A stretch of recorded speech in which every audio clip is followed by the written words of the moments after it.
approve. Make that motion. Second? I'll second it. All those in favor? Aye.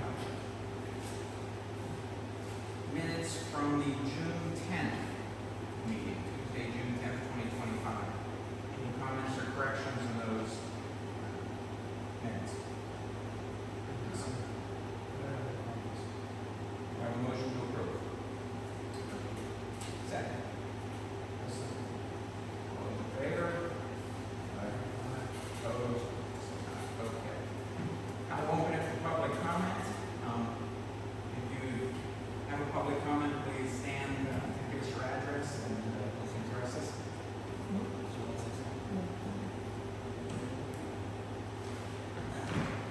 Yeah, this is my, Now you have to really speak out. That air conditioning and acoustics make it difficult. well, then you just have to listen because I speak unload. I have several questions. And you are? I'm Palm Beach, 661 Scott Ridge Road. Okay. First of all, let's just go through your thing.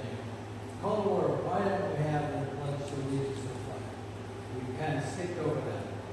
Two, why are we approving two separate meetings, minutes? Why wasn't the May 28th meeting approved at the June 10th meeting? Why did we skip over a meeting before we got around to approving it?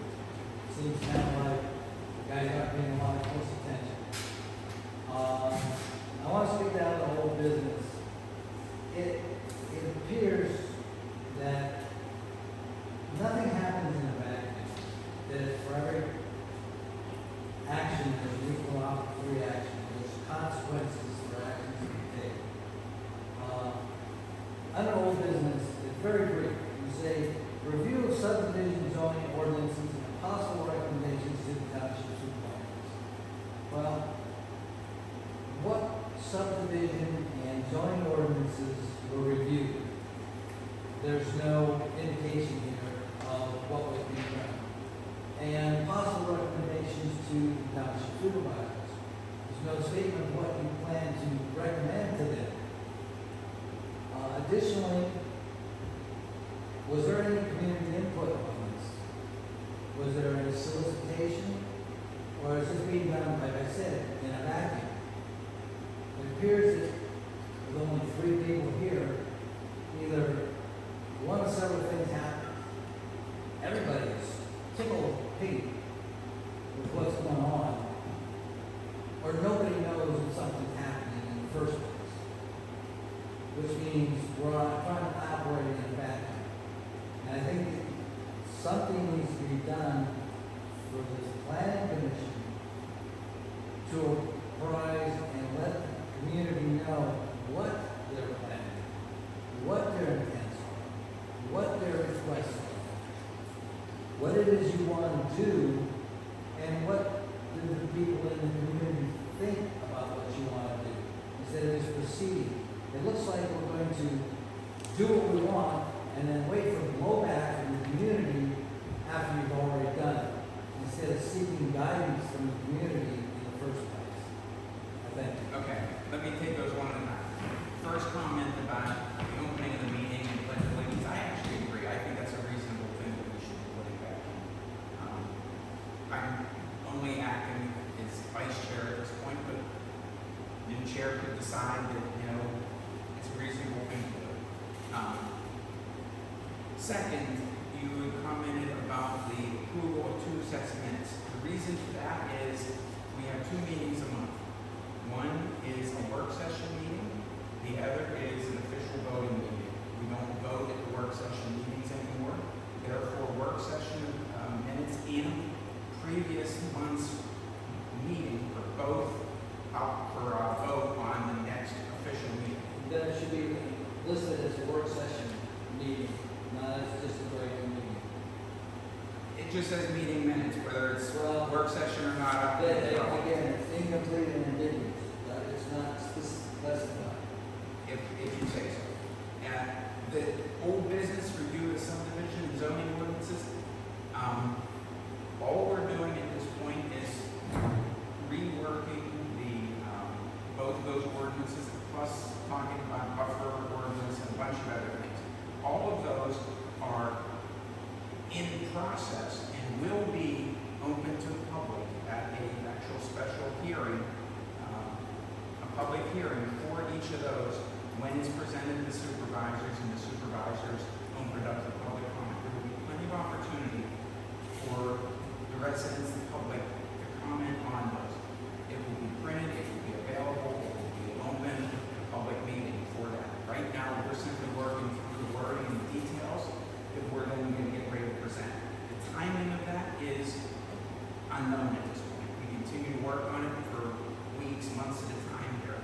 And when we are finally in a position of saying, okay, we're ready to present this to the supervisors, then you will also be part of that process in terms of public hearing and the standard steps. But would it be wiser to get input as you proceed, instead of We do get waiting to have a complete package, and then having all the issues that come up, and have to go back and rework everything? We do get input. We get input from people at these meetings and apart from these meetings. But it's not my fault, there's only 3 of you here. That's not my fault. How many people are aware of the meeting, and how is it advertised? They're advertised per ordinance. It's advertised. It's posted on the website. It's posted, I think. Well, yeah, let's not talk about your website, because it needs a lot of work. You gotta The get ordinance rid is of still posted on that The website. manager's been working on it for a year, and it's a horrible website, they haven't gotten it together. Tom, we're all volunteers here, we're I coming understand. two days a month rather than one, we're trying to get this done. We could use some more help, would you like to help us with the notes and the distribution of communication? Because we're doing all we can, we could use some help, and if what we're doing isn't good enough, perhaps you would like to help us with that. So, and I'm not being facetious, I mean, we are doing all we can, and because the ordinances are not getting, the ordinances need updated, okay? They were written a long time ago, and what we foresee coming in the community over the next 10 years needs a much better ordinance, okay? We're trying to protect local landowners, we're trying to allow growth, but control it. We're trying to put in better subdivision requirements, better ordinances. We're going through it, and we realized we would never get done if we met just once a month. So we had these working session meetings. We try to advertise it on our agendas. We try to put in, we can't possibly capture everything. They're recording us now. That's great. We'll post them on YouTube or something, and everybody that's interested can watch. But So to move on, any other public comment? I just have a question on your workshop meetings. I'm just trying to educate myself and show up at more of these meetings. What exactly are those compared to the meeting like you're having tonight? Same exact meeting as this, other than we don't vote in it. Is it open to the public? Or is Sure. it- Open to the public, yeah. Okay. That was my first session. Last workshop meeting. I'm brand new. My name's Matt. One of the residents presented us some parallel regulations for buffers in another community. And we actually are using that input to mold our own regulations. So we actually got some input, and I think that was very constructive. Constructive input, absolutely. It was very simple, it was much more simple. The Adams one that we were going to talk about, I think, later, is very complex, but that's the kind of input, and there's a public comment period for each meeting that you can present at that time. So I thought that was, So you basically have 2 meetings a month, like a workshop meeting and a planning meeting. Now, that's not always the case. That's the case now where we're actively working on this. When we're not actively working on the ordinances, typically it's planning commission as necessary. And it's once a month, once every other month, every third month, whenever something comes to us. But right now, as we're actively working this stuff, we're working hard, 2 meetings a month to make it happen. Any other public comment? Okay, so first item under new business is to, because of the vacancy, because Sylvia had to resign as chairman, she decided to move for some reason. We have a vacancy in the chairman position, and I entertain a motion, or entertain nominations for anyone interested in nominating someone to fill the position of chair.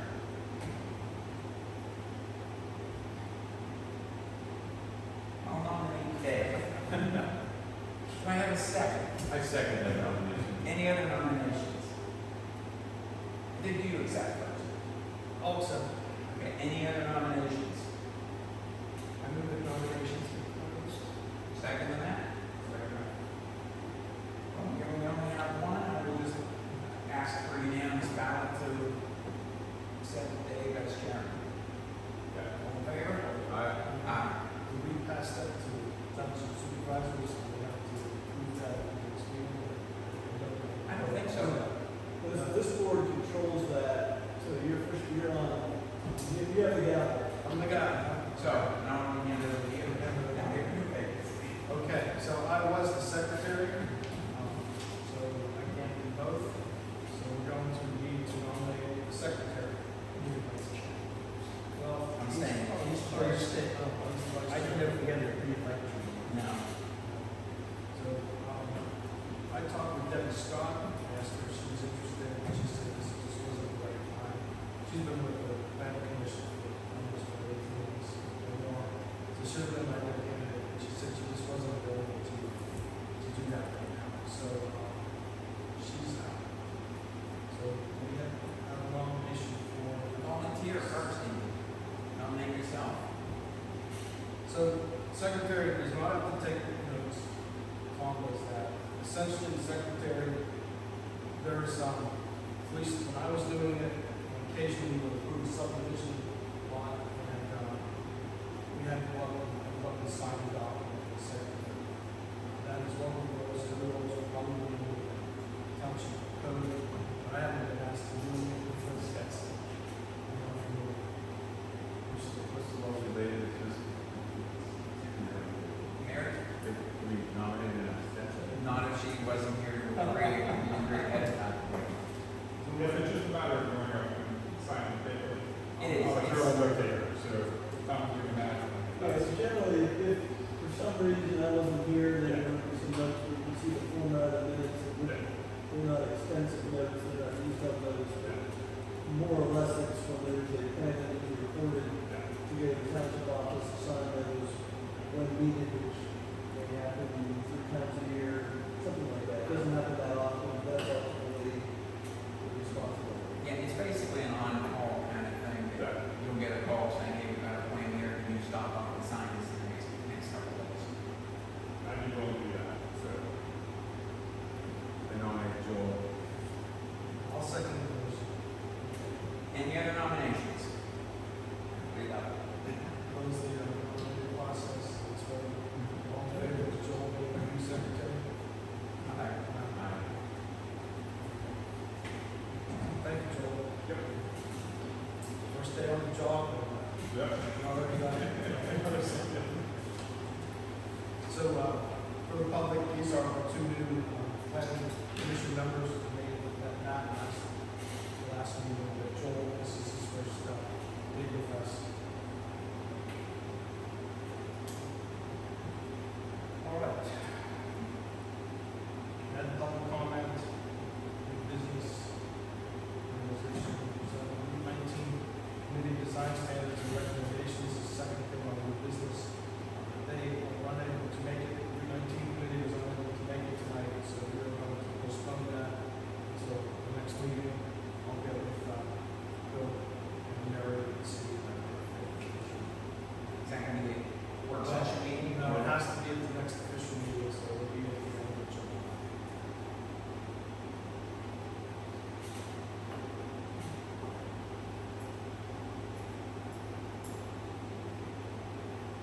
They already made a presentation then.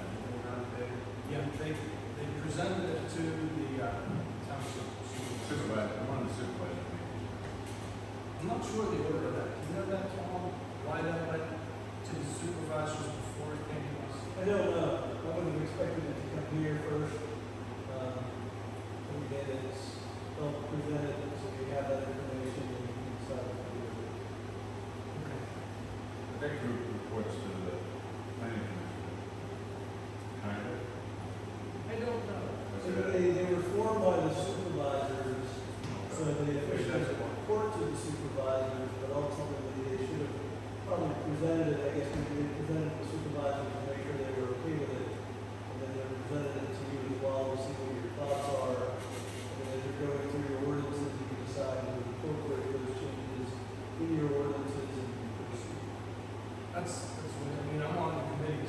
That's what I perceived that way.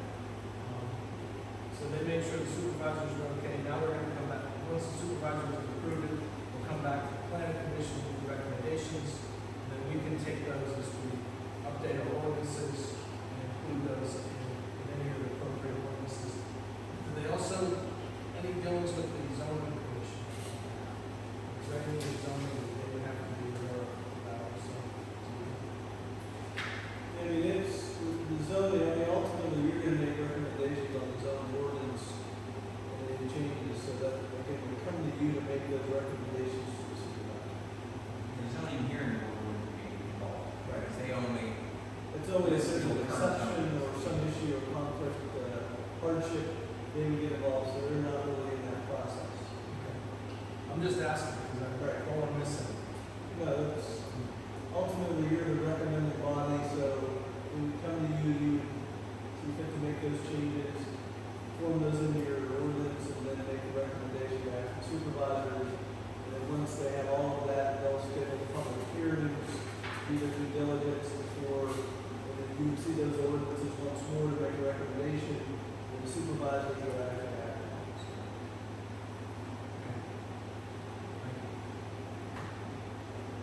So tonight, to finish up the rest of our meeting, we're going to continue to review the subdivision and zoning ordinances and possible recommendations. We've been working on the Saldo, which is the subdivision and land development ordinance. I believe right now we're in a part of that buffer zones.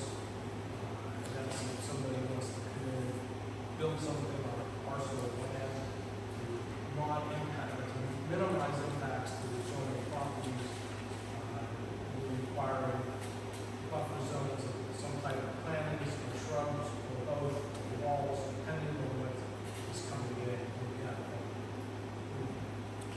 Tom looked up, we had a meeting, our last meeting, we talked about concepts, and this meeting, we kind of finalized the look at, so we have the definitions of different land uses, rankings, and kind of a matrix as to what kind of buffer type would be required based on type of land use. So we used the Reserve Township example for the most part, we took out, we recommended taking out, we folded in some of the items, plantings, we took out the hard to read graphics of the planting species to sort of put it in more of a table form. So we try to give you something to say, okay, let's look at this and see if this is more what simplified version of each year that you need and see what changes you have to make this on. And again, we can expand it based on adding numbers or reducing the number of types and stuff like that. I guess this was sort of a starting point to see what you thought based on the last one. well, I think as a template, it's a good start. So for our new numbers, just as a kind of a middle new number, what we've been doing is just page by page, collectively reading through the draft ordinances and the existing ordinances, and discussing parts of it that should be updated, removed, put into a different location, and we've been marking them up. Tom's been collecting those, and I guess at some point we're going to pile on those changes. But he has a document that's redlined already, here's how. We're waiting to get to the end point, so that we're going to look at that final updated document. Where are we with the sound? We're close to having all the comments incorporated into the document, red line, and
codify those ordinances, so there's tremendous amount of townships and boroughs that use the E360. Ultimately, when we're done, one of the ordinances gets approved, then it'll be folded and codified into the E360. That's the model format, E360.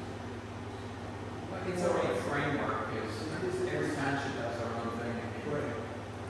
I was just trying to get, Yeah, technically your zoning ordinances, your subdivision ordinances, came on ordinances that became codified into the 360 format.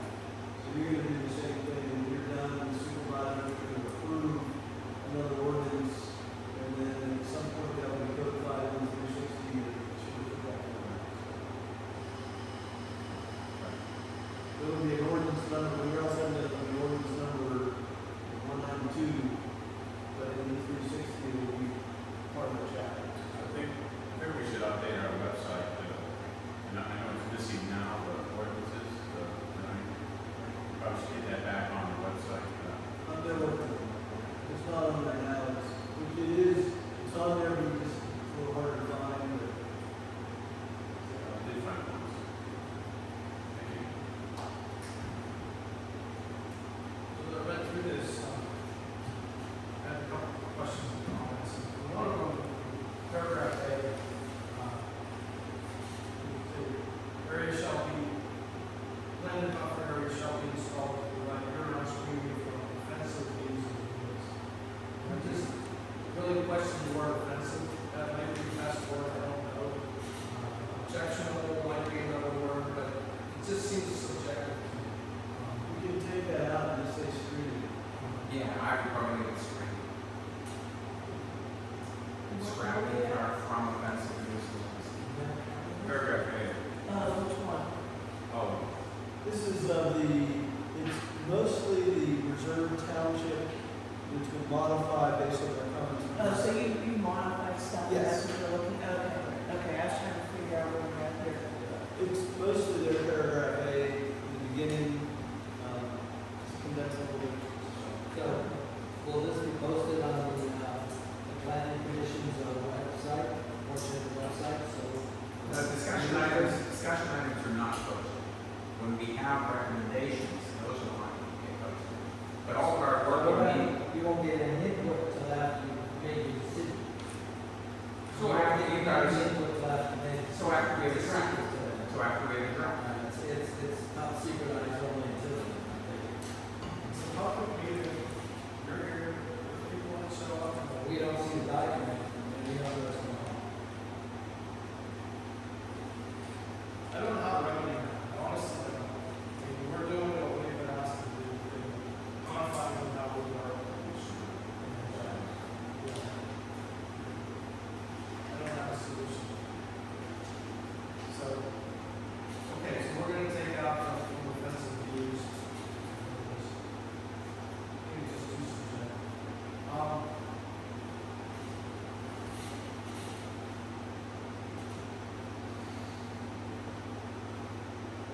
Anybody have any other comments on part B?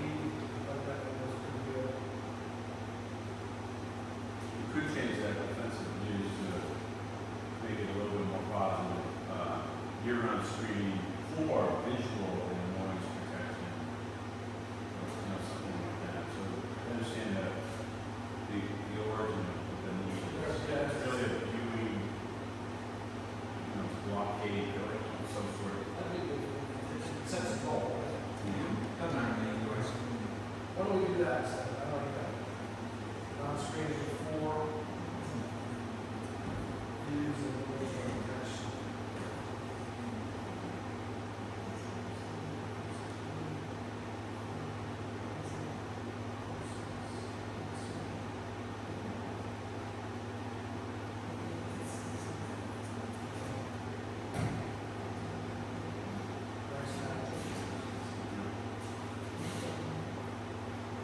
Anybody have any comments on part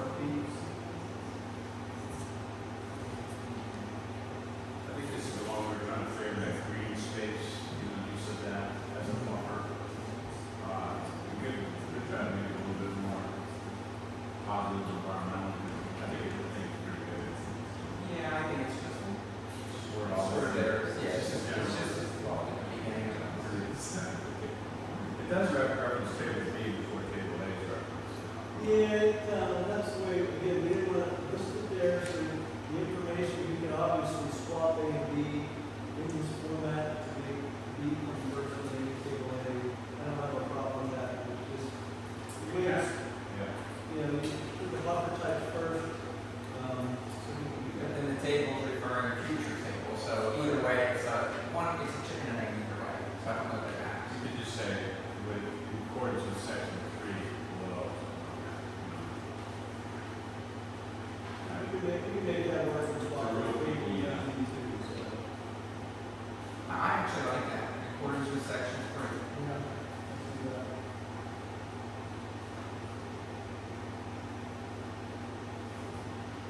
Is this section 3?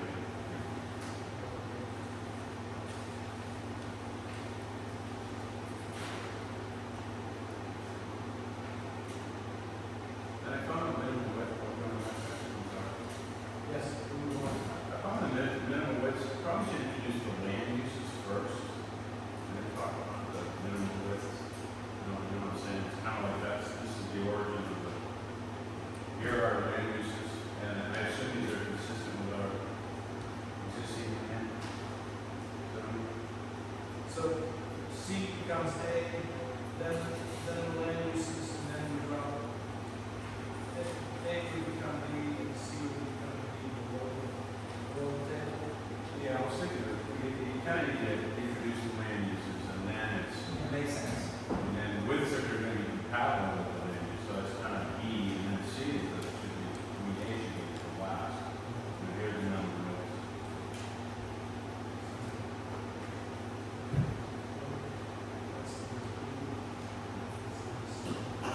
Now, what I find interesting, yeah, what I do like, what I find interesting here though is, do we need to map the land use zone? Because, That, the land uses that they have, maybe aren't the same land uses that they did, hotels, stuff like that. To me, I think you want to cater to your major uses in your zoning districts. We have R1, R2, your mixed use, which has some commercial, we have industrial, we have potentially agricultural. And to me, I think you could work those, restructure those a little bit towards what your zoning, you want to put it into your zoning ordinance and all of your uses, but you may want to high point some of those uses a little better. well, I guess where I'm coming from is, number one is essentially R1. Number two is essentially R2. Right. Number 3 and 4, that's, I guess, our commercial, but they're both there, right? Because we only have a commercial, Correct. unless we're going to have multiple commercials. And we've also talked about having R3, possibly the zoning ordinance. So I guess the question is, should these map, should we knock this down and clean it up when we do the zoning ordinance and define specifically each of the zones if we're going to make any modifications to zones? I mean, ultimately, I think it comes down to where do you want buffers, what uses do you need to have for buffers that you have? So, you know, if you have a golf course, you really need a buffer next to residential and golf course, other than golf ball slide and stuff like that. I mean, not versus the use, and again, that use would sort of trump that. So if you had a commercial building with double refrigerator needs, you want a buffer on that type of use, where they will all fit in that category. So I can sort of see a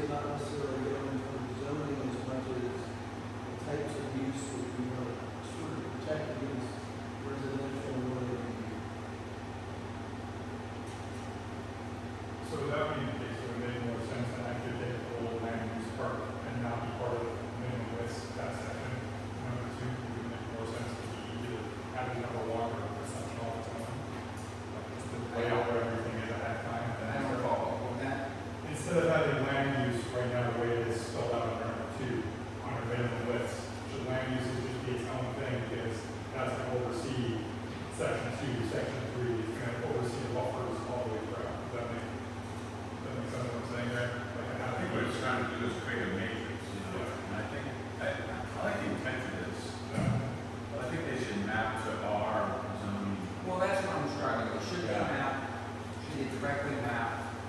I understand. But I like the deeper definition, because remember, that these are from reserve, and I think that was an inner city thing, so it's a little bit, probably a little bit more layered and complex than we need. But I still like some of the, you know, it gives more buffering options to the developer that it makes things a little bit more complex. You know, we added atoms as the matrix, plantings and numbers, so. But I do like the R1, R2, C1, whatever it is. It's even gets more complicated, and as soon as you throw PRD into the mix too. Right. So PRD can span, to be an R1 and R2, so if you want different buffering for PRD to something versus if you're just regular R1 to something. I think there's one segment that says that if it abuts different zones, then it has to abide by that zoning class. Well, understood, PRD can fit in R1, you can have R1, you know, PRD and R1, you can have PRD and R2 either way. So do you still want buffering between the PRD and R1 and house and R1? And how you want to define it? We do the PRD, purpose of that is to have that buffer around the entire law. So, we're gonna address that in the PRD, the buffer. Yeah, I actually think all buffering goes there. Do want It to, would be easier to have it on location. yes. So you're not trying to get through a plan and one's following this route, one's following this route. So I can see that. I can see either modifying the rates, you know, as far as the land uses, based on what you have and catering to the types of uses. You know, because your zoning, I don't know that you're gonna end up at the end of the day with a commercial zone. I mean, you have village center, which to me is what we have now, we have mixed use, and you sort of see that mixed use, I guess, staying, so you could have a house that's converted into a business, or you could have a house taken down, put a business in, and it could be automotive, it could be something like that, so maybe breaking those out into types of uses that are more impactful versus less impactful, probably the way to go. So then, based on that, are you thinking we take something like PRD and throw it into a rank 2 or something? Correct. You can list multiple, it really is multifamily residential, and you have a list of PRD as part of that. So then it's incorporated into that. I would have protection for the because I think it is going to get, obviously the simplest solution is have a table based on zoning. R1 to R1, R1 to R2, that's the simplest. It But is. it's not the most complete accurate. I mean, everything's good except for your mixed use. Everything else is pretty well defined. I mean, industrial, residential, the R1, R2, it's just mixed use and shit. It's what we have. You can have a lot of, if you look on the you can have a lot of variances on what the uses are and how objective those uses are. You've got, for example, we have a lot of other places, as far as sitting outside, and those ordinances say, you can't or can't do that. But if they are, then we want to buffer to sort of hide that from the neighbor that has your house, you want to see that. Do you know what the townships try to define by zone or by rankings? It seems like we're making the case for rankings, because the zone is going to cover all those different types of businesses and industries. The neighbors may end up getting it. A lot of times it's commercial or residential. Doesn't matter what commercial is, you want a buffer to protect the residential. And that's where we see it, and even in townships that don't have a zoning ordinance, they still have a buffer and requirement in the subdivision ordinance that says if you're putting commercial road in next to a residential, then you need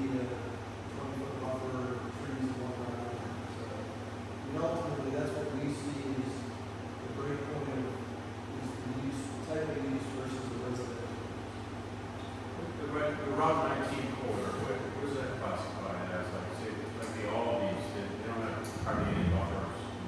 Well, that's in Jackson, I know but it it's is. mixed use, so the buffers, when your setbacks Setback. are similar. Now, the Route 19 committee makes a presentation, we offset that a little bit, but for the most part, they have front yard, side yard, and some scheme that sort of doesn't have in public, but again, it doesn't really address what's happening on the side of those properties. And I just want to know what, on that side of my family developer, on that side of Route 19, what's my buffer? Do I have to put a buffer? based on what we're doing here, you would. That's what you're creating, is what is that buffer? And it depends on What do you what classify Route 19 as commercial? it's mixed use. Oh, sorry. It's created, that's why right now you have so many, at one point it was probably all homes, there's so many, there's conversion, there's some commercial buildings that are sprinkled in, but I can see, somebody's house being torn down and something going in that's called a smaller commercial, it's not a Aldi or Dollar General or the veterinary, something like that, where there's a unique opportunity. You see people buying a house, they're going to the insurance agent's office or something along those lines, something that would use these as construction, with a residential to a light commercial or like office. Situation. I thought the refrigerator needs, I think, was a stretch. You get log cabins, there's a bar, restaurant, so you have some uses that are there. I can see, across from Huffley, there's a house that's been, hasn't been lived in for a while. I can see that being torn down and build something, but it's not going to be big, property not big, so, I wouldn't expect to see a house there, just because of the amount of traffic. So I can see, small something. It may not be, maybe a propane filling station, maybe something that's like a little emergency use thing, whatever you want to have, so that you got buffers in place that still continue to sort of concentrate on commercial, industrial is one thing, but you're not going to have these for everything, but something starts. Is light versus heavy industrial defined anywhere? That kind of like. I mean, if you have industrial, that's all you have. Now, you can define it in this buffering standard, but it's hard because you have to have really good definition. It's clear. And it may be just based on the size of the use. If it's 5 acres or less, it may be light. If it's over 5 acres, it may be heavy. I think that's what I've seen. It's multi-story, stuff like that. You can sort of define it and say this is what it is. One thing that jumped out of this meeting is item number, rank number 2, mobile home parks. So, if mobile home park is up against single-family residential, that's ranked the same as no duplex up against a single-family. You may want to move that into its own ranking. Yeah, because it seems like I want more buffering around that use, like residential and with some of the other uses. Well, the local home park fall under PRD, It has its own regulations, so it's not in a, it's technically not a PRD, but it does have its own separate. which we have. And that's why I advocate we draft all of these things, don't leave any of them off. Right. Then go back and say, okay, based on what we've done in zoning, let's go to non-public and buffer or So it's, and That's then gonna be your get best the bet, package. it's gonna be Well, comprehensive. to get the package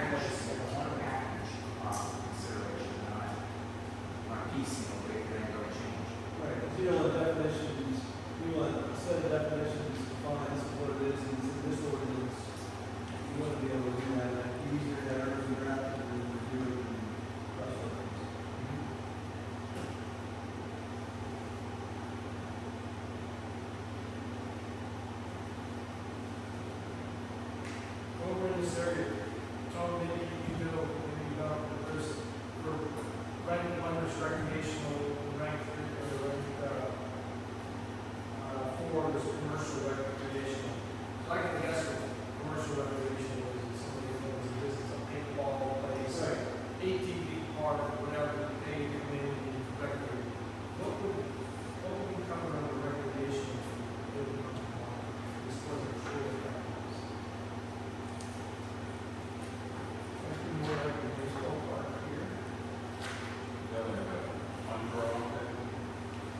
So you currently in your zoning ordinance have commercial recreation and you have non-commercial recreation. So the non-commercial is your baseball, softball fields, soccer fields, football fields, more or less open that maybe a non-profit would be running that as opposed to a commercial entity that's a fun for all type that people are coming in and doing it that. So those are really your differences.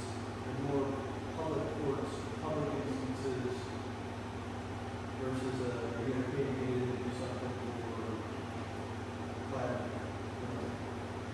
Those other, so the regular recreational would have fees and dues and things, it's just not. They do it. Money up front. We want to combine that. We just wanted to simplify it.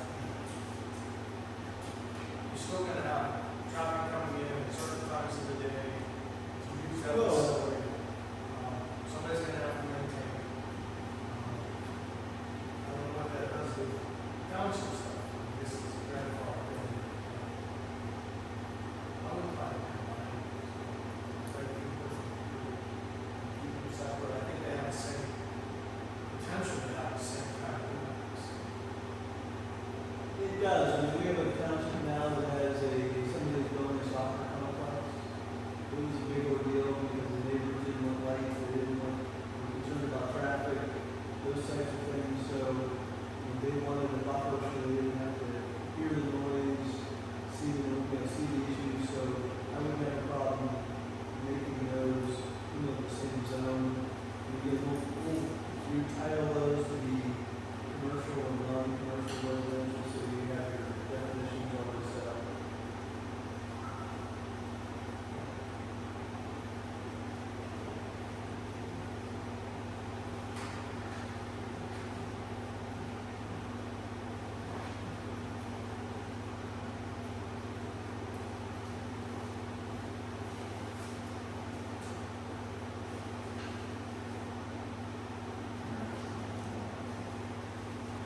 So I don't know. I just think they're gonna separate them, they're gonna have some, very similar. Do we have any preservation or specialty areas that we really want to see with that? Oh, We have a conservation district now, and the comp plan was to revisit that to see, and make sure that the areas, there's a pretty wide area that you define it based on slopes, wetlands, things that you want to more or less protect. Define that better, because there's some areas that are wetlands that aren't in conservation, or there's other areas that are actually being farmed that are in conservation, so rather than a blanket definition is more or less, many had recommended going based on the slopes and terrains and items that really need to protect. There's still would be there. Does a preservation or a conservation area need a buffer around it? I mean, because it's like, you're in that conservation zone. I'm just asking a question. The zoning of that district is pretty restricted. So you need like 5 acres to build a house. You can only do so much. You need to restrict how close the neighbor can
ordinances that, you know, just because you throw up $2 fence posts now your beautiful places as cows?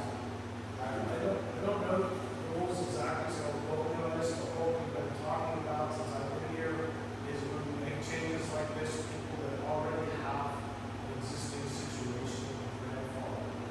So if we were to rewrite that, it wouldn't help you, it might help down the road Yeah. in the future, but we can't undo what he's There's doing. not much you can do. It just seems like they're bringing down the value of their property around. It's similar to what I think went on Strawberry Road, where somebody was, I don't know all the details, but he was doing motocross in the front yard and had a bulldozer in there and was making lumps and lumps.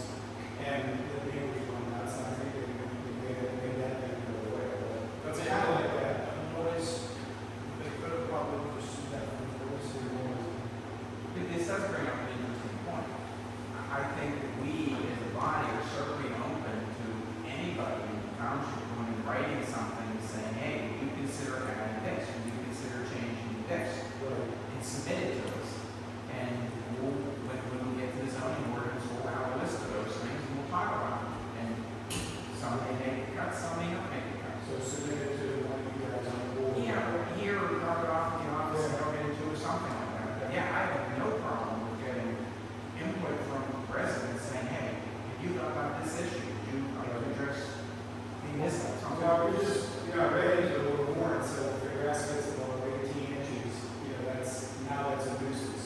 Well, it's 2 feet, so, I don't know, should I talk about Times, R1 includes agriculture, is that correct? Yeah. And with agriculture, if it's a normal agriculture practice, you really can't do anything about it. So even the entrance out by the road, anything. If it's, yes. I'm talking about foot also, so when you do this show place all the time. So, it's not, not a good one. I think that to bring your concern to light and during the public comment period, you can present a letter to the commission, and then you can present that and get it into the meeting. Right. Okay. If you feel like that's, or send it to the solicitor or the township engineer. Quite a bit of the agriculture land in the township is in what they call a ag security thing. Ag security. Ag Ag security. security, which if it's normal farming practices, like, and I'm not sure, but let's say 10 o'clock is still out there farming, that is a normal practice. You cannot really do anything, and I don't know the exact place of, you know, what's going on, but if it's agriculture, our one is agriculture, I don't know if there's a whole lot. But to your point, though, stuff like that starts happening on a more recurrent basis, that would be something that down the road may have to be revised. So you sharing that with us is important in that regard, because now it's on the radar. So we can't help you now,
total word should be stricter because you're not gonna get total.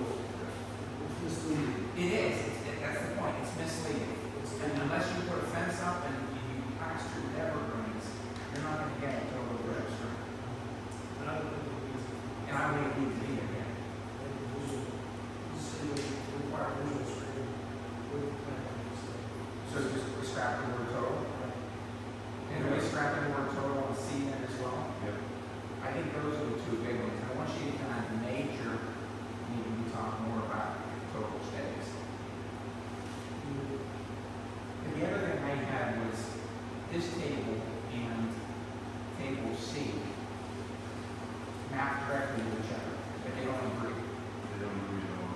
For example, C says 50%, 40% deciduous, 60% evergreen mix, which I think is a reasonable mix. But it has 0 evergreens in table C. So there's somehow too neat a jive that makes some agreement on this.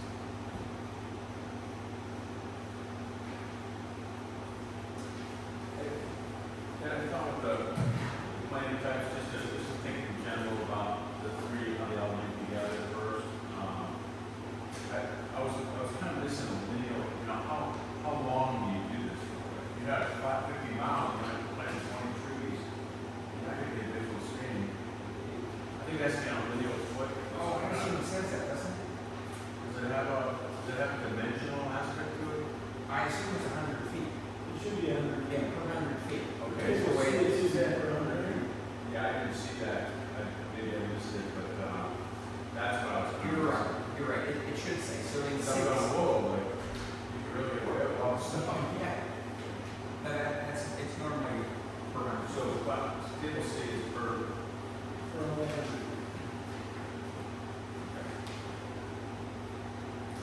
that's a running unit. Yeah, then you're right.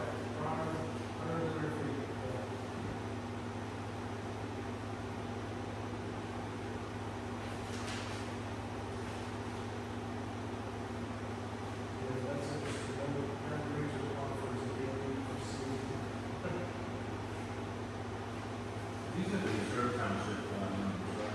And, Well, I don't know, did this come straight from reserve or is this some basis on this stuff? So, the planting plan came from Adams, right, the rest of it came from.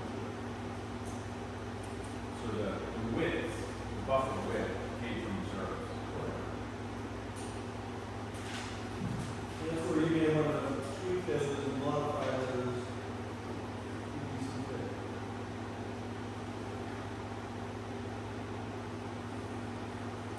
So I thought Adams had a, it's even smaller, huge development there. They have a smaller width. They have the ability, they go down to 5 feet, but they also have the ability to use a multiplier when more plants in an area if you narrow it that. So you can take a 1.5 multiplier for the number of plants and cut it 30 down to 20, something like that. But that is really complicated in there. I think that, you can achieve that by, you know, when they come with a plan, they say, I don't have 20 feet to work with, I've got 15. You work something out, and we as a planning commission don't say, well, we can, but how about a collection more plants and whatever. Yeah, that would be, I think, the ideal place to do it. And so these are standards for anything. This is a lot configuration, you need 40 feet to maximum you can use, so maybe the planning's in the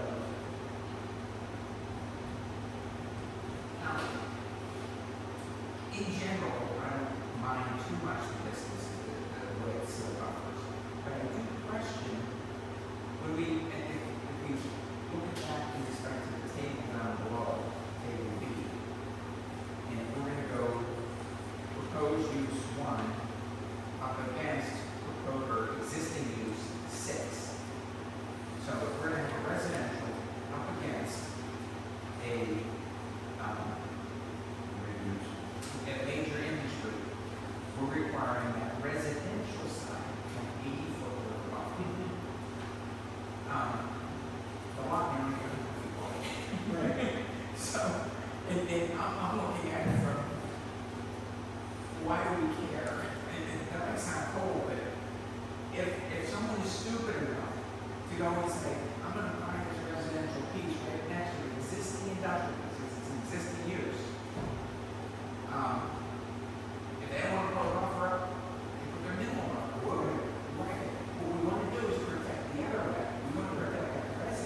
some separation of even if it's two residential communities going up against each other, there should be some. This is where it also gets I tough. don't know that, It gets tough because we're doing it, who's responsible? it's also, what if you, for example, you take, this honestly is very practical. Someone goes up on Whitestown Road and they buy a chunk of road where they have an existing farm, they split it in three. Minor subdivision with 3 lots, 1 for each acre. And the farmer next door has a minor subdivision with 3 lots, 1 for each acre. Do you really think we need a buffer between farm A and farm B just because they each did a 3 lot subdivision? That's where I struggle with saying the same, should there be a buffer? But saying the same could also be, I buy a farm and put 100 unit, B in. No, you do want a buffer between that and the other farm. So, and I thought about that. I'm gonna call it require at least why, I think it's just symbolism of nothing else. Okay. Jason Collins, not even say no. That's just what we talk about. And start to decide about what. Well, in the example I just gave, you have 3 houses with nothing between. 3 more houses with nothing between those sections where you have something. Each one's with a thing. That's why I'm struggling. Now all of a sudden you have 6 houses in a row that, why are those 2 in the middle have something? Yeah, why are those 2 in the middle have something?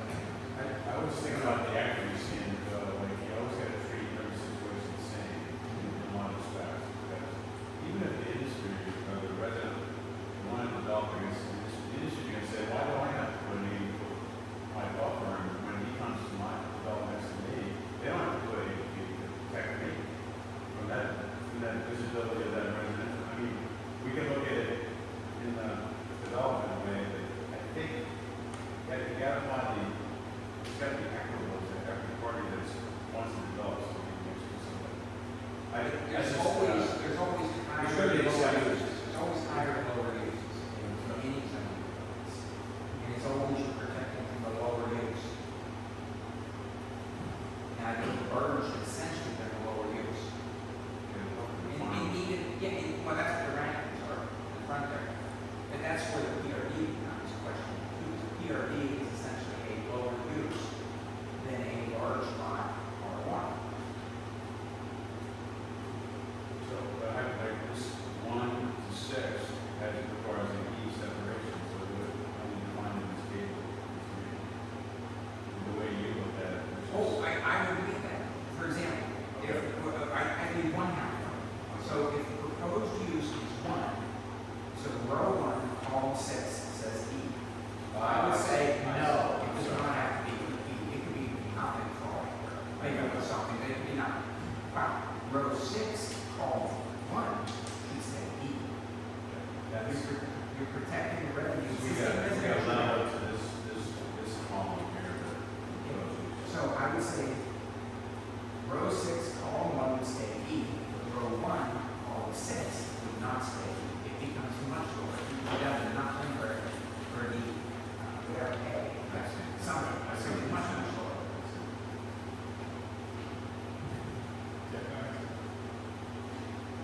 We protect them from the lesser use, from the burden from the lesser use, or more offensive use, whatever you want to call it. Let me make all A's for the first column.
think someone was saying, hey, we're gonna make sure we call out multifamily.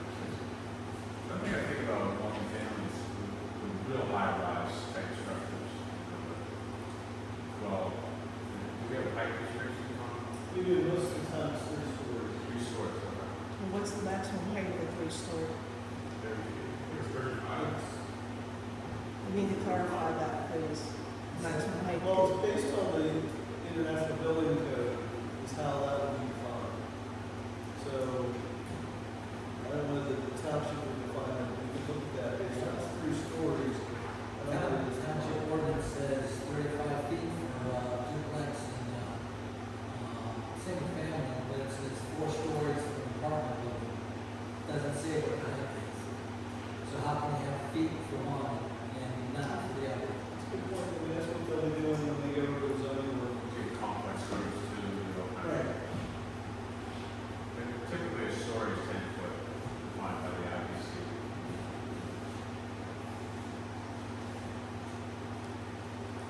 Architects, you know, something else.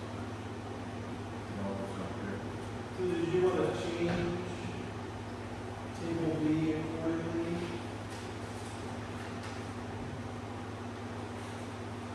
Have to change something.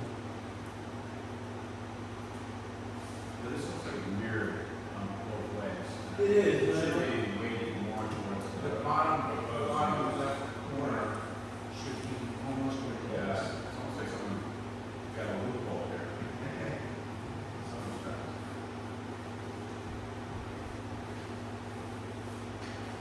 Dark in there? Leave the lights on. So, if we took row 1,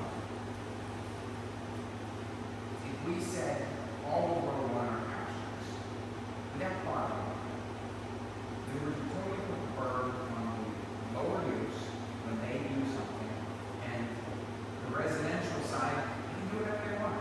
Now, let me argue against the developer. Would a developer come in and go and say, hey, great, I'm not gonna put a buffer in. Do we want that? I can see it from an individual standpoint. The individual has a choice, they make a choice. But if you have a developer, they make a choice for him, designing the development. And let's keep it simple, it's not even a PRD. Let's just say it's a standard, 1 acre lot, R1 subdivision. The R1, we say, we're not going to require that buffer. He's got to sell it. He's going to sell it.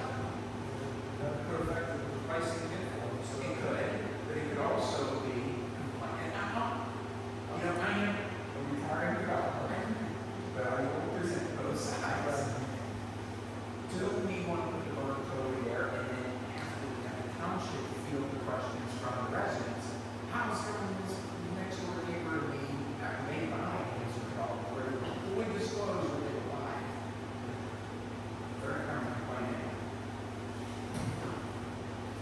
I think it may have an acreage aspect to it. You just build a house, you got one thing, you build a 100-acre, 200-home community, it's a. That's not our definition. No. But I think, do we have a green space requirement for developments? Do we have like a 25% offset?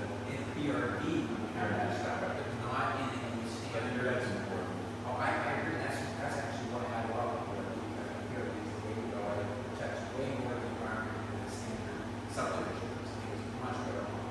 But, if you put a PRD now, which is a subdivision, keep this thing simple, decide this case, what do we want? That's why, so I think you have to have some minimum buffer no matter what. Just, I mean, 10 foot is not I'm talking myself out of nowhere. I think how many trees we have to plant, you have to plant 1 canopy tree, 2 understory trees, 3 shrubs, and the 10-foot buffer. It's not a lot of land. If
an extension of that, are we good with taking the entire upper right quadrant and making them all asterisks?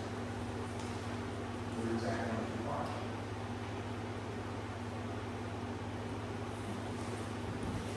Yeah, but from what we hear, again, if somebody's putting a PRD in, and the residents beside them, they don't want to see it, they want to buffer.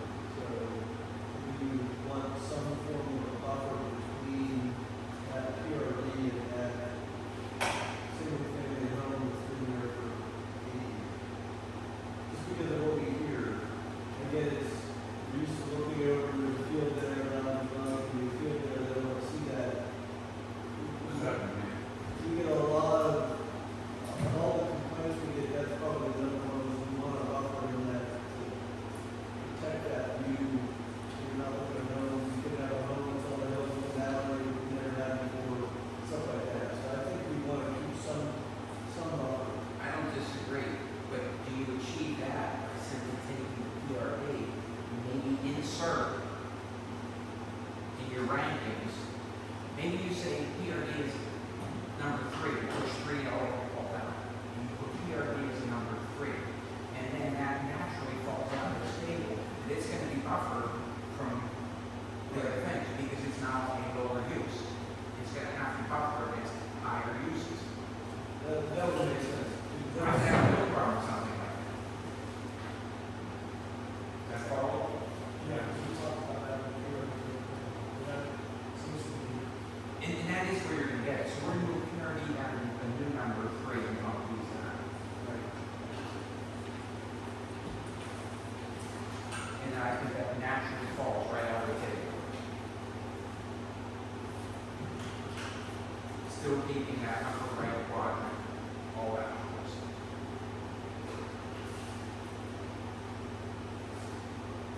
And I don't even mind if you did on PRD, you've got asterisks going down 1 to 1, 2 to 2, 3 to 3, etc. I don't even mind PRDs. When it's PRD to PRD, 3 to 3, you require buffer anyway. You don't put asterisk. So you still require buffers on PRD to PRD. I think that's a reasonable requirement. And our question is what buffers? I don't think you need a whole lot in A or B.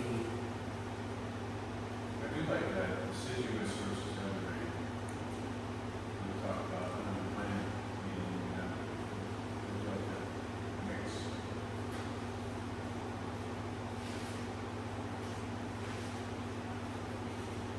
Okay, we'll see that get fixed. Consensus, that's the matter. So if we did 3, if we made PRD, if we made number 3 PRD, and we did 3 to 3 on table B, and call it a B buffer, that good with people? Yeah. I think you want more than the A. I agree with you, Tom, that's where you're. Give us all the widths. Well, I know Adams classifies their maker as 40 feet and it's 60 here. This is kind of. But I think the plantings were more intense than the Adams roadmap. I don't know that the width means a whole lot to me, because the reality is, PRD, for example, is going to have most likely a 50-foot perimeter anyway, setback, the whole road. So in that 50-foot, you overlay a 20 or 40-foot buffer. It's not a code. And if people cross through those plants in order to work a portion of that, so big.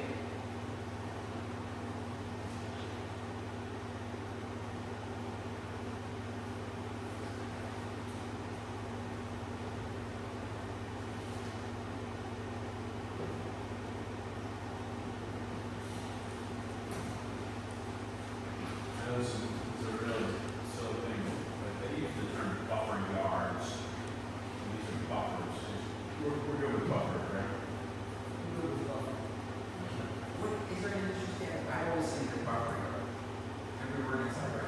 So that's like a land.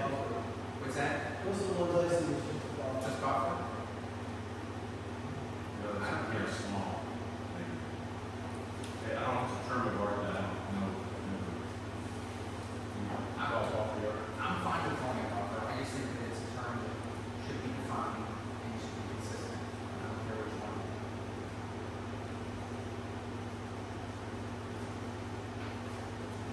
I wonder if the reason they use buffer yards is it's almost an invented word.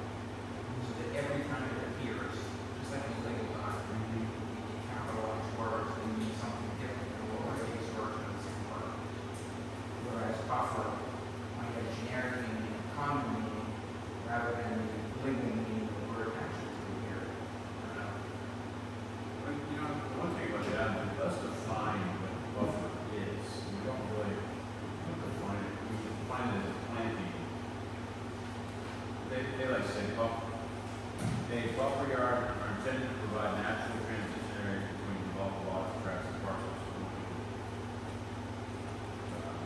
I just looked it up on AI. ChatGPT.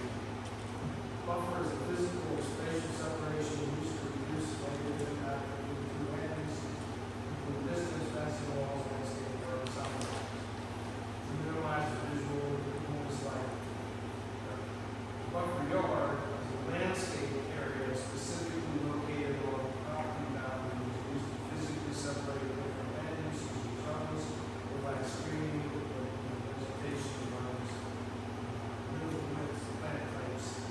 So, a lot of difference. One seems to be more detailed than the other.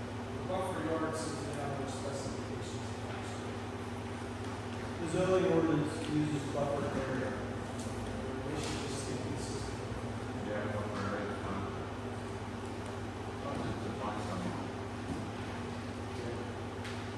I'm not working. No. I just, As long as it's consistent. buffer yard, just like you say, it sounds more like you have to do something. It's like. No, I was thinking it sounds more like, okay, this is a defined word. That it's easier to know that you're talking about a term rather than just a generic word. That's the only reason. Doesn't mean anything. Generic term for separation, specific classification.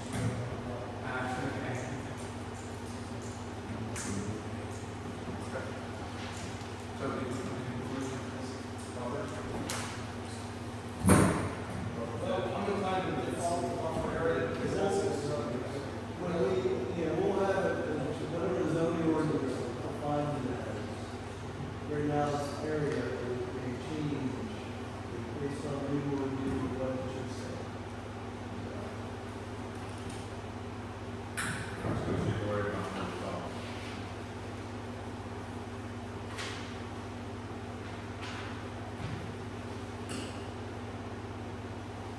So back to your question on the widths. Is everyone else good with the widths? They are pretty concerned. Good start.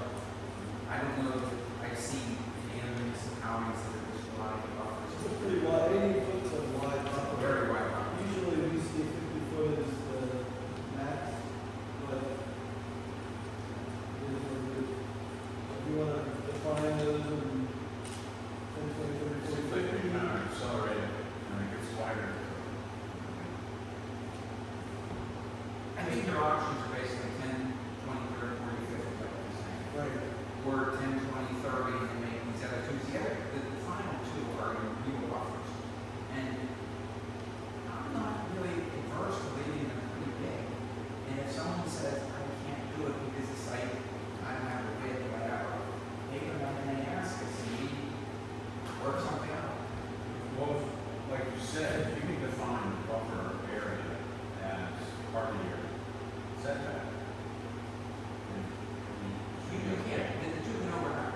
Catch is, that's But the you building, that's fine for residential that works every day. Where it doesn't work is if you're commercial or industrial, part of your parking lot is gonna be in that space. You're keeping that parking lot 80 feet away from the property. Yeah, when it first started, I wanted to 10, 20, 30, 40, 50, but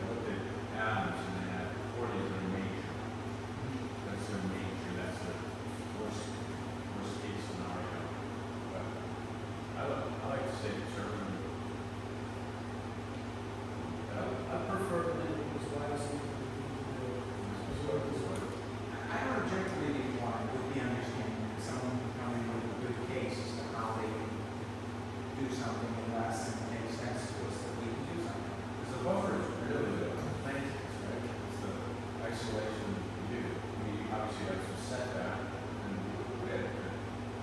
you still have to block that. Yeah. You have to put all these plantings in there, to create a buffer.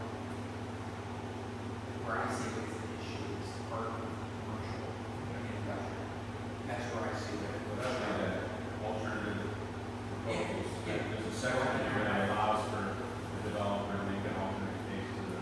Yep. And I'm fine doing it. I think it's very conservative and make that, make a case or something. Okay? At that point in time, Jason Bender also is gonna have some input. No, no, I'm not making a case to why this is happening. Or the developer may make it worth it, as well to agree with it. Now, on some bills that say how much it's gonna cost them, go to 50. They can do that, right?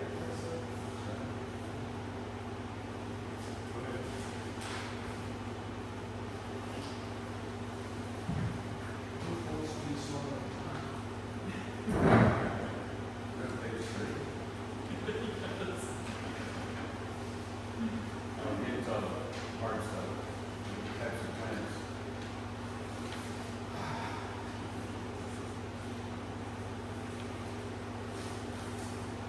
Go back to property yard maintenance. So that, we can do on that.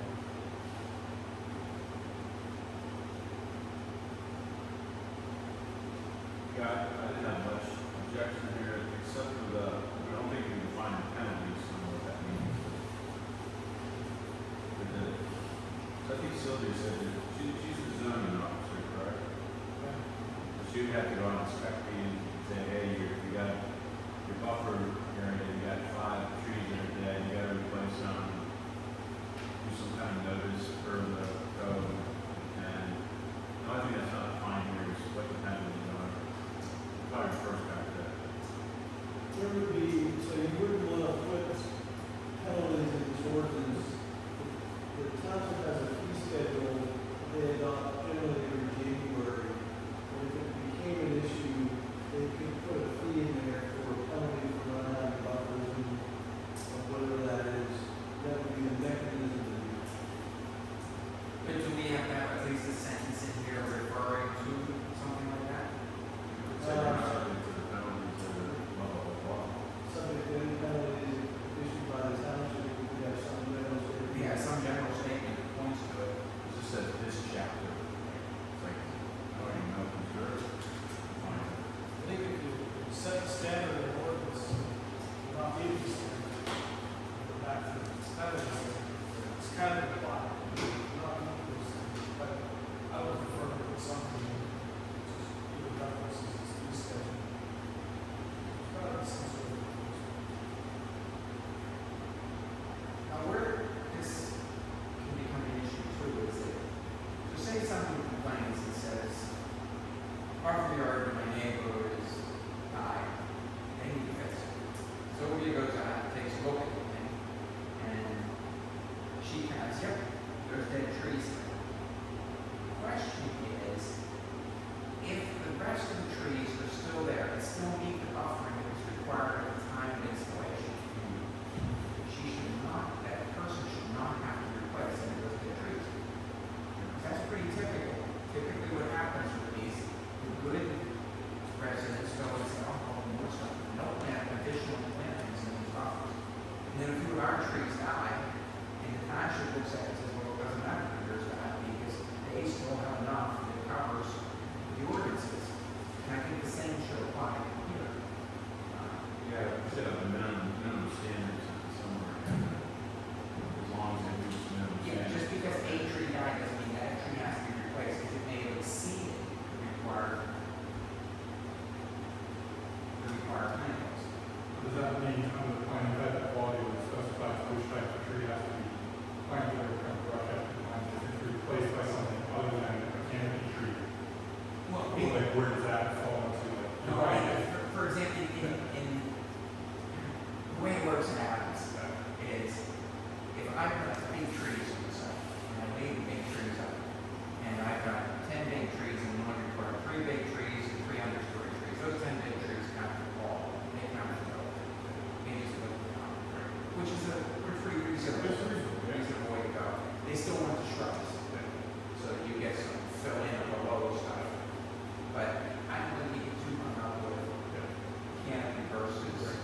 most cases.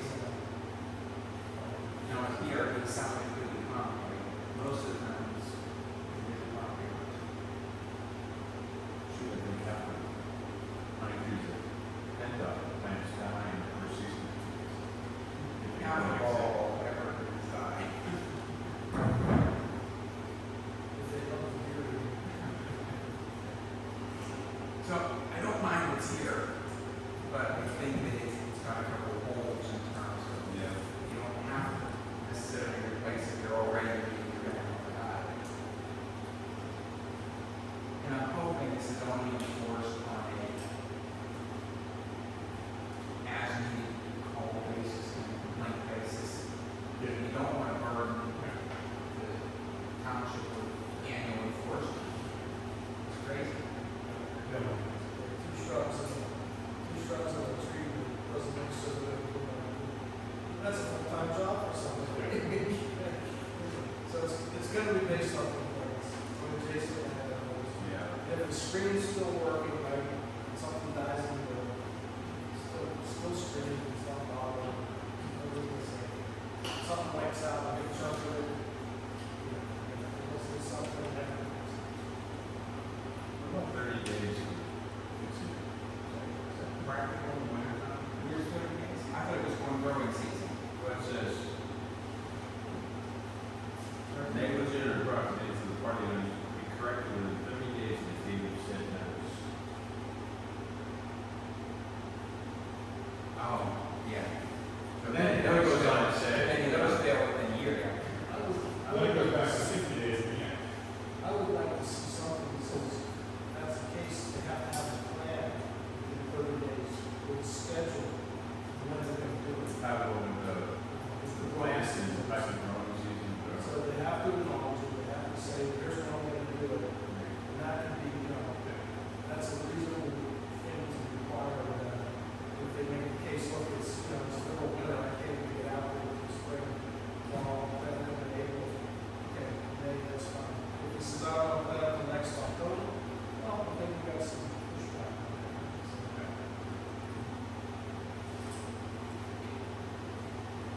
Property owner must have developed a plan within 30 days, and there is the structure of planning schedule.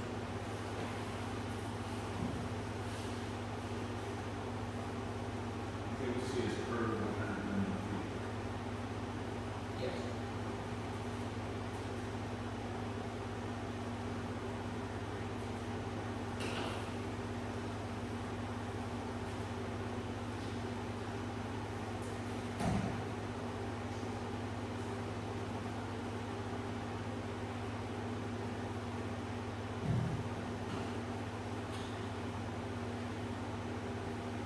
We're reviewing the table this month. When we said at the very end, June, the violation of the chapter is subject to the penalties in the schedule and fee schedule, whatever that's called, right?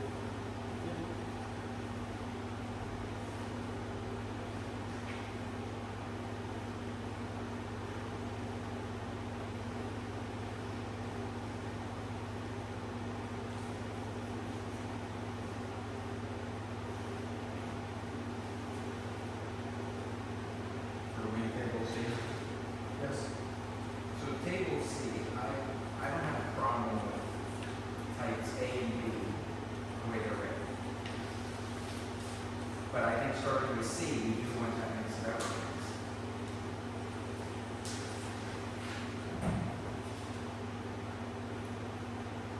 Yeah, it's got to be consistent with the percentages based on the table. Either that or we throw percentages or whatever. Yeah. But there should be something there that would require, I think C, I think we should take the percentages out. That's so arbitrary in my mind.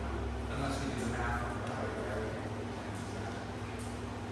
It's either or, right? It's either or, I mean, you can either define it as a percentage, or you can just say in the table, this is what we're left with percentages. So it's nice that maybe you can count these, but you count the other things too. It's almost a fly.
Thursday stuff, 4 p.m., 9 ever, 6 p.m., 18 ever.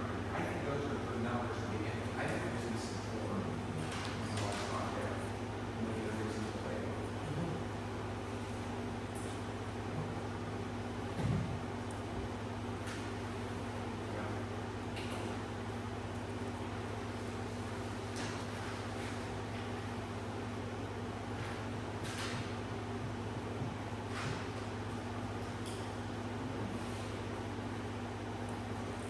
I know what I'm saying. There it is. I think you could probably reference, plantings earlier, because we're talking about what plantings we have here. Obviously, that section should be referenced right there. Where are we going? Fourth table C, you say, planting plans shall report the following types of plantings as defined in section 8. You know what I'm saying? It's, Well, I don't mind if you move 7 to later. yeah. Put the plants right, make the plants number Yeah. 7, right near the table. That's Yeah, we should make 8, 7. it's like the last. And make the alternatives later on. Comes later, Yeah. you can't meet the requirements. They're all in front of us. And I think the general standards might want to come all the way back up front. Those apply to any situation, right? I'm just learning the order of the closing paragraphs here a little bit.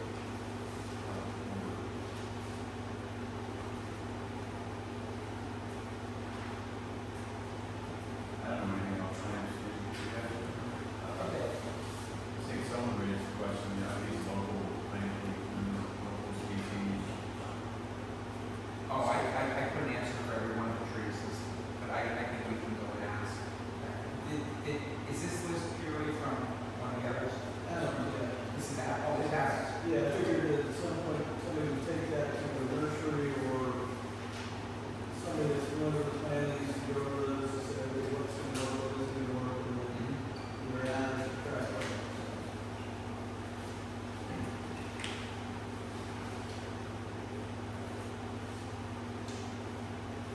We decided to keep berms and fences out of this, right? Or did we? well, I thought you were allowing, I mean, you actually reference allow somewhere. They're not defined. They're not If defined. we took out most of that. types, we're taking out, they're allowed to put in a fence or a wall, I think we proposed. but it doesn't define it, so they just come to you and say, hey, I don't have room for this, I'm gonna put a 6-foot wall or 8-foot wall up as a buffer,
someone want measured by caliber for the other store.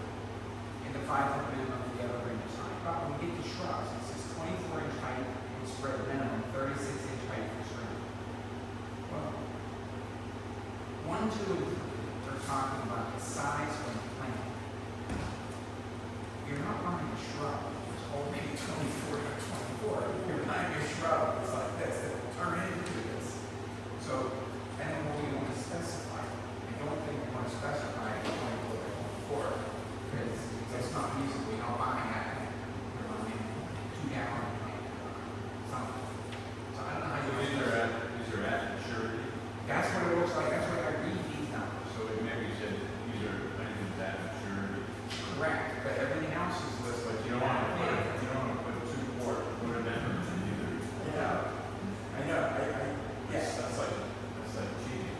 So, I I think just find the code saying, I think it should be, I don't know, 3 gallon size with a final dimension of 36 height.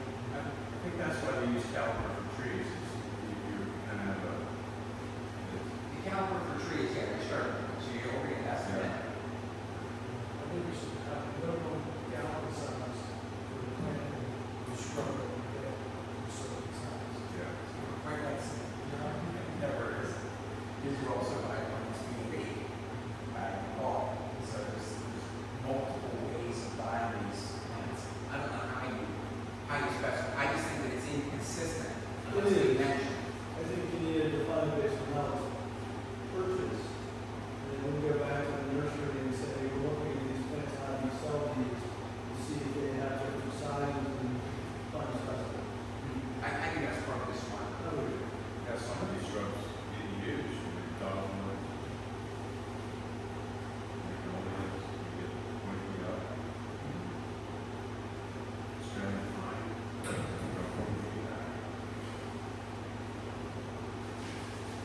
And these are just representative examples, right? This isn't exclusive. No, this, we were gonna put a list there. This is gonna be it. This is the list that you pick from.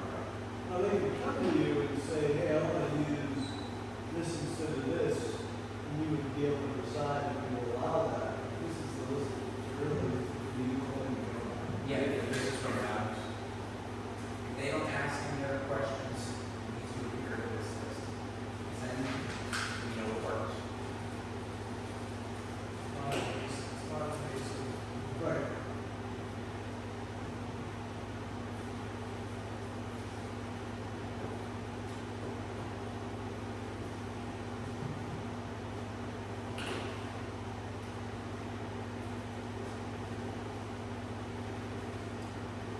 We get ground covers, but we don't require any ground covers. So.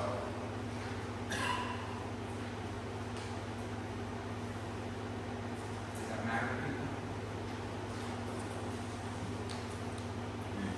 Grasses and mulches. Yeah, you got Myrtle, Alexandra, that are ground covers here, they're listed. But we never once talk about requiring them anywhere. So, my personal opinion is, if we're not gonna actually require the use of them, which I don't think we want to require the use of them. One place We'll that's, scrap it. one place where the neighborhood was for is the route to the pool. One discussion with the fence and plantings on what goes in that zone. It's grass, stone, mulch, or rock. Depending on, some people may not find running straight drivers, some people may just want to mulch it or with their stuff down. And the rest of it. Ground cover is an option, so I'd like to leave that in there just because of that. What do we think we do with these stuff? Is it being folded into something? Is it its own separate something? What is it? I think ultimately it's the zoning ordinance and the buffers. It's what we're doing right now. Okay, I don't mind leaving it and see that, see how the rest of it's over in. It would be part of the land development process, but most likely it's almost all landscaping, so probably, we're gonna have this as a separate ordinance.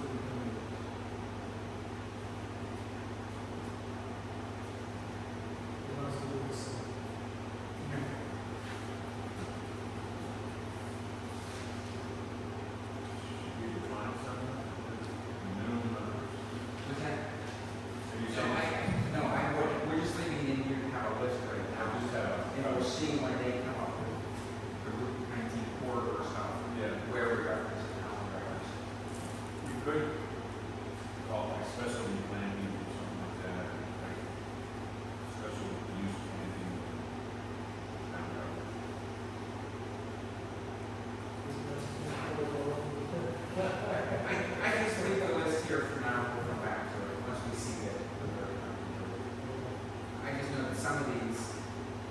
Because some of these can be pretty invasive, Yeah.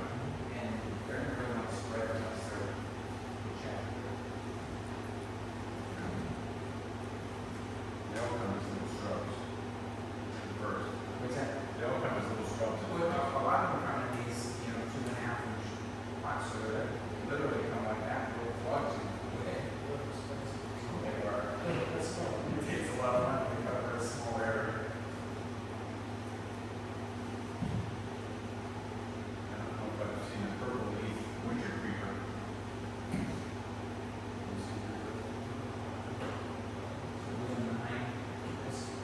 Nine C. I don't understand the second half. Access drives are permitted in property yards so long as they are used to separate the proposed development from the street.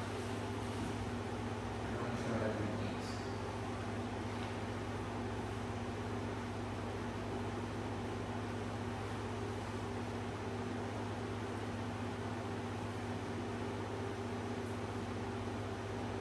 Is that a entrance drive to a development?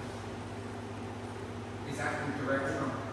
Yeah, it was, yeah, I don't know what it is. I don't know what that means. I tend to think, allow access drive to get through the buffer. So access drive to the house, access drive to the road or private drive, doesn't matter. Access is allowed to go through, but not consume all the buffer. That's the essence of it.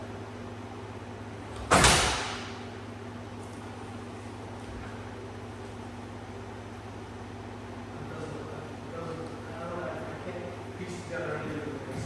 Yeah, I can't understand what that is. I think that's what we want, right? The access roads to the development or access drives to the property, whatever, are allowed. I like the first part of this. What's that? I like the first part of C. Oh, yeah, first part is, yeah, no problem. It's just, I didn't understand that 7 cents, so. It seems like almost access drives are permitted to convey through the buffer area so long as they're used to access the proposed development from the street. That's more, it's more of a very difference in the, buffer zone and what is allowed. It's kind of, that's what I Does Just think that intersect the buffer, I think that's what they're talking about, any kind of. Tom will write something. We'll figure something out, find it.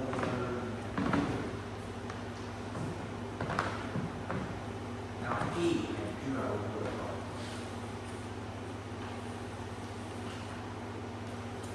Why are we wanting to get another sewer? That's. Is it less money? Yes, it's a horrible word. I'm not a fan of another sewer train, especially when we have specified exactly what it is they can do. Now, if we want to do something along the lines of saying, if you want to deviate from this, when they're proposing an alternative, we can go and say, we'll do it, we go to proceed. We can ask for it then in the negotiation stage. I like that. So, I'm fine with that. deviation from the approved. So deviations from this or good alternative designs may require a seal for that discretion of the planning commission, or something to that effect. I have no problem with that. If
No, it's more, so is the property owner going to be required to inspect the property and send a notice in that he inspected? No. Then how can we enforce the 60 days of inspection? If you see our parking lot, that's a problem with 30 days. And it does say inspection of work. Yeah, I don't think we want any work. I don't even want paperwork with that. And that's, I guess, what I'm kind of thinking is, it's not for I expect it, and I got to That's Well, I don't think it's necessary. That's what I kind of get. Why don't we just leave it simple? Property owners shall perform annual inspections on the property owner to ensure, just keep it real simple and short. Shall be replaced. And just keep it real simple, just so that. And if it gets bad, then people complain and say it's that's for It's.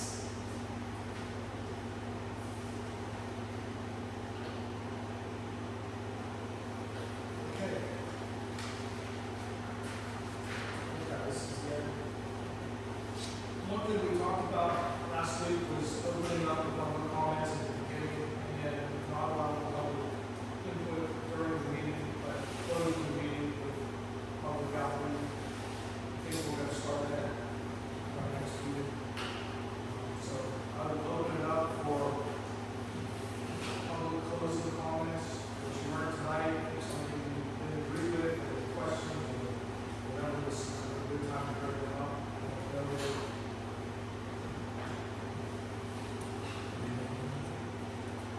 Just like I've always said, the buffers aren't enough between development and existing residential property.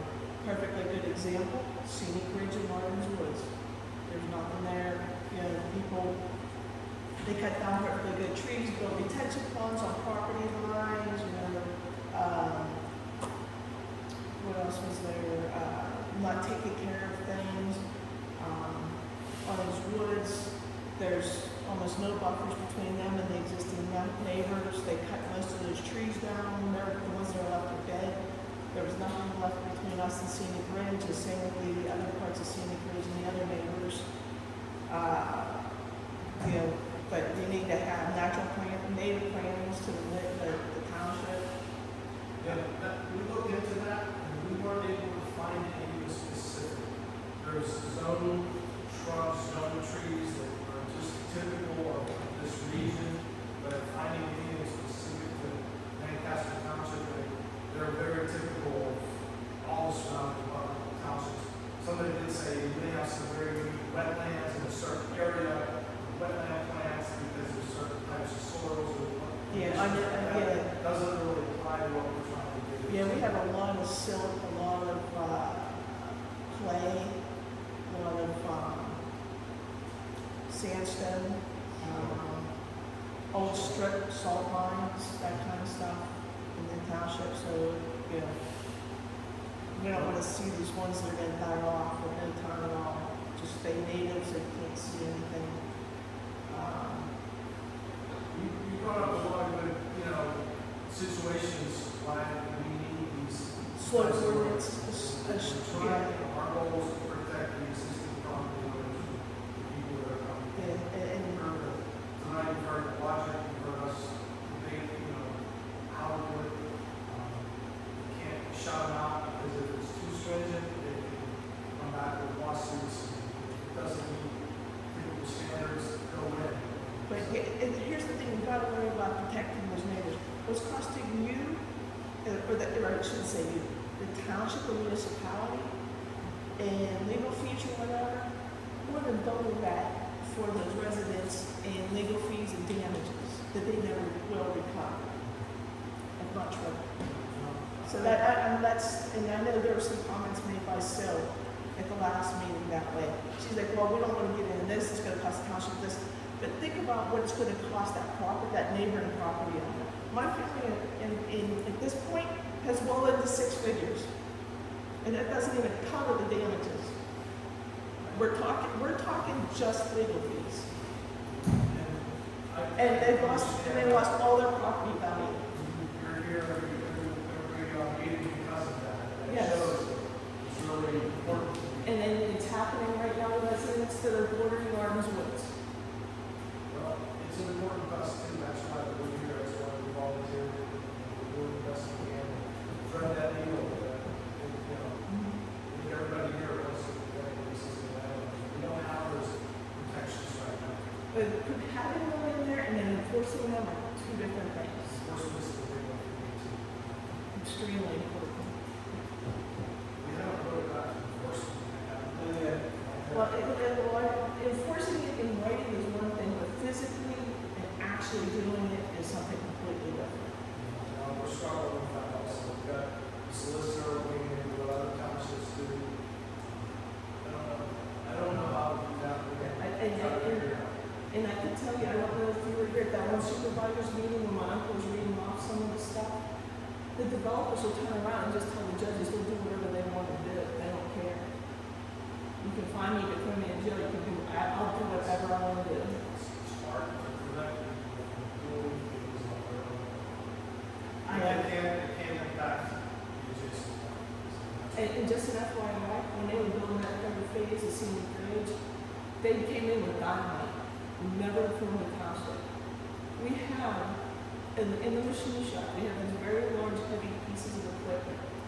They came up off the floor like 6 inches. So that tells you what it was done, what it had done. And nobody was aware of it, and nobody dealt with anything about it afterwards. Okay. And I also, Anybody comments? yeah, Mr. Bellamy, made an excellent point, when he was talking about somebody that had a large piece of property and divided up amongst his progeny and building 3 different houses on 3 different lots, and 3 different houses on 3 different lots, and it could be around $150,000, $2 million, $3 million home. I think that basically the single family homes, the light structure, the light use, so putting a buffer between properties is just being heavy at best and punitive at worst. And light use properties, next to light use properties. I've got a house, a fabulous house beside me, looks just like my house.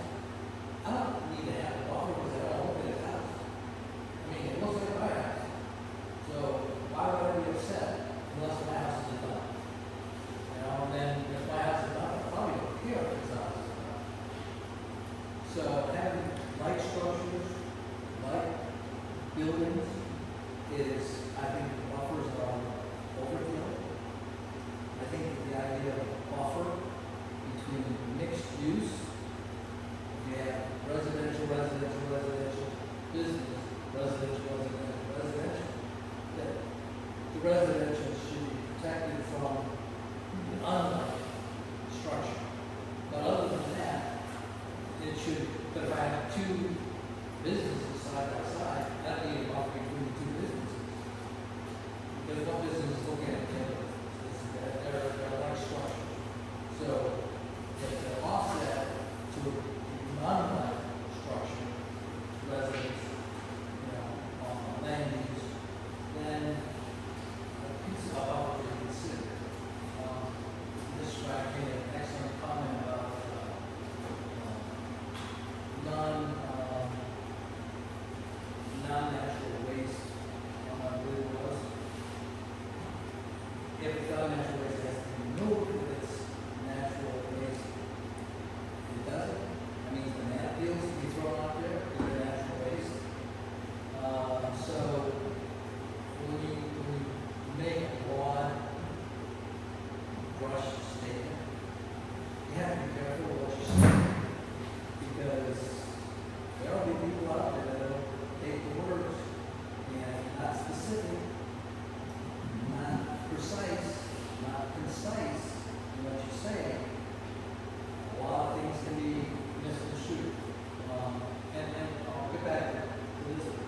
you're talking about the 35-foot structure, right, for duplexes, and 4 stories for apartment buildings, multi-family. Well, with an 840-foot square structure, which is the minimum size for the township, according to the ordinance, an 8-foot ceiling, you're in a shoe box. Somebody's gonna put it in a 9 or 10-foot ceiling in the house to make it look big. So you have 4 stories with 10-foot ceilings, plus 2 feet between the floors for ductwork, you're up to 48 feet, which is 13 feet above the maximum height for a duplex. You haven't put a roof on it. So, when you're not precise and not concise in what you say, it can be open to interpretation